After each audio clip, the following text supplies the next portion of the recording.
मैं सुभाष नायक न्यू हरियाणा से। आज मैं एक ऐसी घर में पहुंचा हूं जहां पे मतलब एक गुड़िया है, उम्र होगी उसकी 30-35 साल है, जो मतलब लाचार है पैरों से, वो चल फिर नहीं सकती और अपना जो गुजारा है वो सिलाई चला के करती है। उसको मेरे ख्याल 25-30 साल हो गए सिलाई का काम करते हुए। मैं एक उनके पास लेके चलता हूँ आपको। कट कर दो।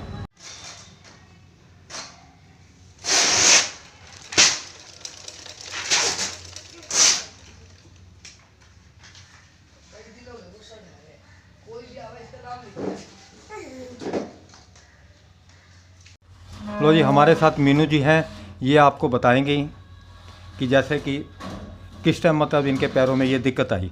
मीनू जी, हमारे चैनल में आपका स्वागत है। सर, दिक्कत तो मैं बहुत छोटी थी, जब मैं कम से कम 5-6 साल की थी, जब मुझे बुखार में हवा आ गई थी। तो जब से मैं ऐसी हूँ। फिर जब होश संभाला तो पापा गुजर गए। तो उसके बाद फिर कुछ ना कुछ तो करना था, क्योंकि भाई छोटे थे। तो फिर जब से मैंने ऐसे सिलाई का काम शुरू किया, और समझ लो कि पैरों पे ना होते हुए भी मैंने पैरों पे खड़ा होना समझा भी क्या होता है। तो फिर जब से मैं कम से कम 18-20 साल से ऐसे सिलाई कर भी रही हूँ, और जैसे लड़कियों को हर साल सिखाती भी हूँ। अब सिलाई सिखाते भी हैं। कितने बहन भाई हो आप? हम 4 बहन भाई है, 2 बहन हैं और 2 भाई है। सबकी शादी हो चुकी है। मैं यूँ जैसे कवारी हूँ, घर पे रहती हूँ।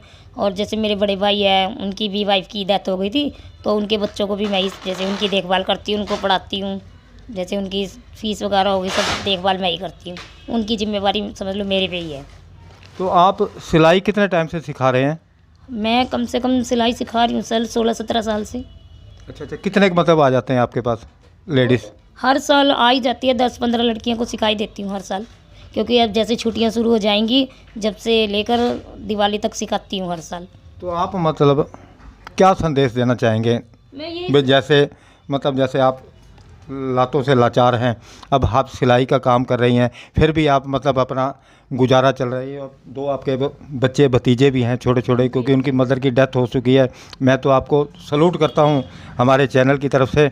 तो आप ये और प्रेरणा दें कि लोगों को भाई जैसे अपाज होते हुए भी लोग मैं तो कुछ काम नहीं करते, जैसे भीख भी मांगते हैं, लोग लाचार हो जाते हैं, आप फिर भी काम कर रहे हैं। ये लोगों को एक प्रेरणा है, मतलब इसके बारे में बताएं। मैं तो सर ये कहूँगी कि कभी भी अपने आप को अपाहिज नहीं समझना चाहिए। अपाहिज होना कोई वो थोड़ी है, शराब थोड़ी है। अपाहिज हुआ है, सबको अपनी अपनी किस्मत है, लेकिन जितना बन सके उतना तो इंसान को करना चाहिए। भीख मांगना तो सबसे बड़ा जुर्म, गुनाह सब कुछ है। भीख तो कभी मांगनी नहीं चाहिए, चाहे बंदा कितना लाचार हो, चाहे कैसे भी हाथ पैर हो, लेकिन हमेशा इतना करना चाहिए कि खुद से कमा के, कमा के खा के।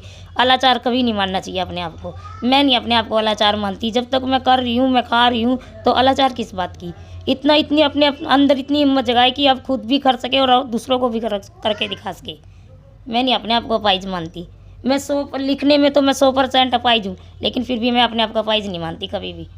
तो स्कूल में भी आप कभी गए हो? नहीं सर, स्कूल में नहीं गई, क्योंकि जिस टाइम स्कूल जाने का टाइम था तो मैं उस टाइम बीमार थी। फिर उसके बाद जब होश संभाला, तब मैंने ऐसे काम शुरू किया, हिम्मत बनाई अपने आप की। तो ये कितने साल से मतलब आपको है जी? ये मुझे बहुत कम से कम 35 साल से है। नहीं, पोलियो 35 साल थे आपको? हाँ जी, मैं कम से कम 42 साल की हो गई हूँ, 35 साल से ऐसी हूँ मैं। अब ये जैसे जब से होश संभाला, समझ में आया कि क्या करना चाहिए, जब से मैं ये काम करती हूँ, सीखती भी हूँ, सिखाती भी हूँ, सब कर लेती हूँ जैसे। तो ये हमारे साथ मीना जी थी, अग्रवाल परिवार से थी। हम लोगों से यही गुजारिश करेंगे कि मतलब ये सिलाई का काम करती हैं, तो कृपा करके आप एक बार इनको सिलाई का सीखने के लिए और सिलाई करवाने के लिए ज़रूर आएँ। मैं इनका पता बताता हूँ, पंजाब नेशनल बैंक है, इसके सामने गली जाती है। तो मीनू अग्रवाल जी हैं, एक बार इनको सेवा का मौका दें। मैं सुभाष नायक, न्यू हरियाणा। जय हिंद, जय भारत।